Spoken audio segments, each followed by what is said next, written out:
It's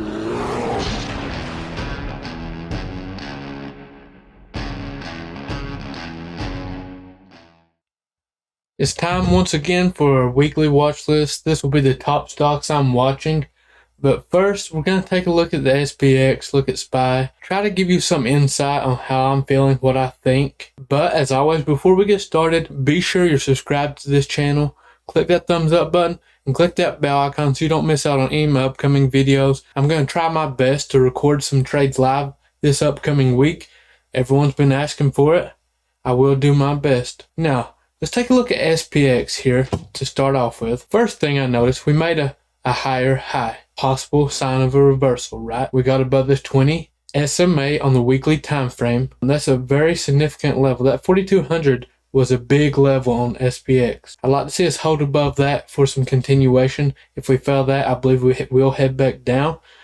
But, you know, things are looking to the upside. I guess if I had to pick a side, I feel a little bullish right now, but that doesn't mean we're going to continue straight up. There will be some pullback. We will catch these bounce levels inside Team Bull. I will answer this question while I'm on the subject. People ask me how I trade SPY, and when I'm trading SPY, I watch the SPX levels most of the time to get my entries on my SPY trades. Let's take a look at SPY. Okay, as you can see here, same thing as SPX. We had a nice push up. We're above the 20 SMA on the weekly time frame. Nice bullish candle. We broke through at 425, which was a nice resistance on SPY. If we fail that, I may be looking to go, try some puts below that level. But it looks as though we could stay strong. And I think we have room up to that 434.9 area. And we'll see what it does past that. The market's not going to continuously go up or down. There's going to be some pullback.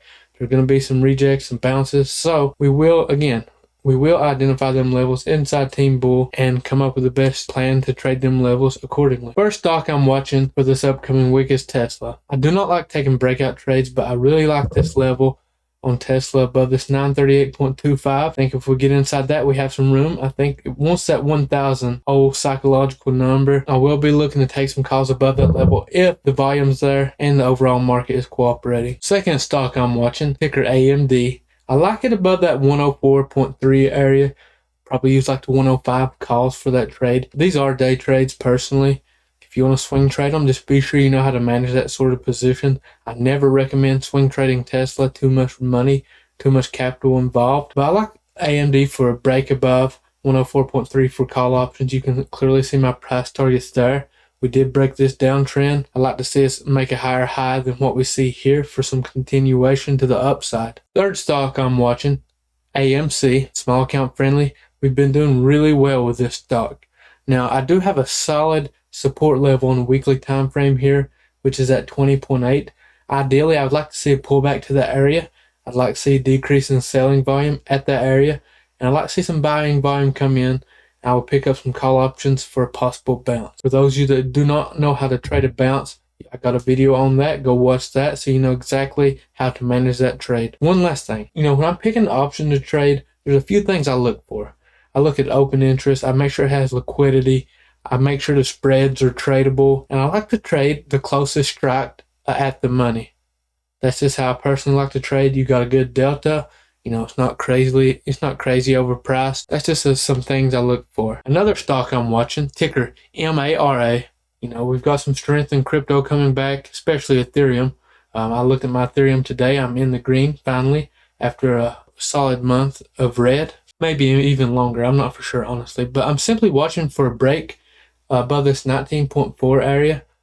We'll take some 20 call options for the move up. If we can hold that level, honestly, this doesn't look bad for a swing trade. Just be sure you go further out in expiration. Use the monthlies. At least 1 month. You don't want to be trading same week expiration for a swing trade because time decay is going to kill your premium. Also, pay attention to the IV on these. If the IV is too high, definitely not worth swinging. I would use equity. If the IV is over 90%, I would use equity or trade shares instead of options for a swing trade. But if you're just day trading options and the IV is 90%, you're okay, or just scalping, it's not going to affect you a whole lot. Google, this is the weekly time frame. I really like this setup. I like to see us pull back to this 117.88 area, pick up some calls off that pullback. that bounce, a retest of this newfound support. Keep in mind, this is an area. It could, 118, it could bounce in there. Just be sure you're paying attention to volume. Anytime I'm trading bounces or rejects, volume is my key indicator on them levels. I think if we, we pull back, preferably pull back this week, catch it off this bounce. I think we sit at 126 area with no bad news in the market. I think we see that pretty quickly within the next week or two. But, if we get in, it fails this level, I'll simply get out for a very small loss. I will not hold on to this trade too long because once we fail that key level, we do have some room to the downside. So just be sure you know how to manage your risk as always. That's the top stocks I'm watching, my personal favorite setups. Most of these are small account friendly other than Tesla. If you have any questions about these levels, feel free to reach out to me. I will watch these inside Team Bull. If you're not watching my Instagram live every morning pre-market where we create a 100% free watch list, you need to do so. We come up with a game plan. So much value there. But as always, I appreciate you all for watching, and I will catch you next time.